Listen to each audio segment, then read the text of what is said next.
Here is called cortex. That's where your follicles develop. The inner part here with the blood vessels, that's the medulla. Okay. This pink layer here, it's a single layer of cuboidal epithelium. That's the germinal epithelium. Okay. And this light tan region right here, that's dense or fibrous connective tissue. That's the capsule, and it's called the tunica albuginea.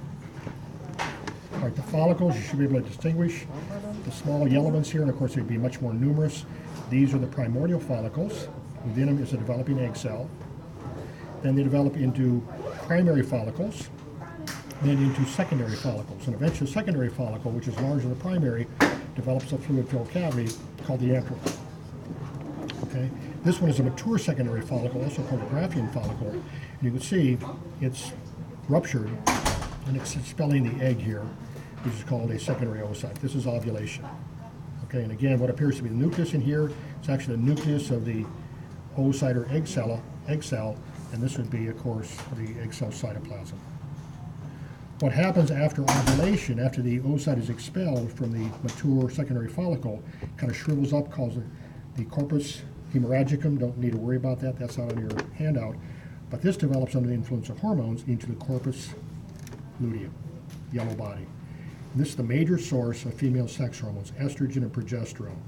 Now, the developing follicles produce estrogen. This produces even more, plus progesterone. And the progesterone basically what maintains the lining of the uterus, the stratum functionalis. Without it, of course, that stratum functionalis is going to degenerate, slough off, and you got the menstrual flow.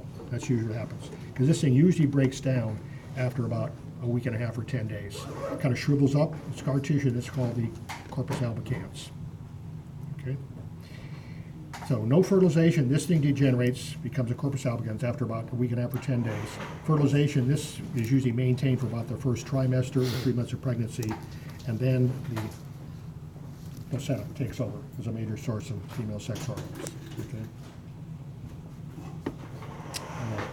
And this thing here, what would this be? What would you expect it to be? Oviduct? You think it'd be the oviduct, right? It's not. It's solid. This is actually ovarian ligament. That's what attaches the ovary to the uterus. You can see that, excuse me, on these models. This thing right here, that's the ovarian ligament, the yellow one. And this is the oviduct, which kind of drapes over the ovary. Okay? That help?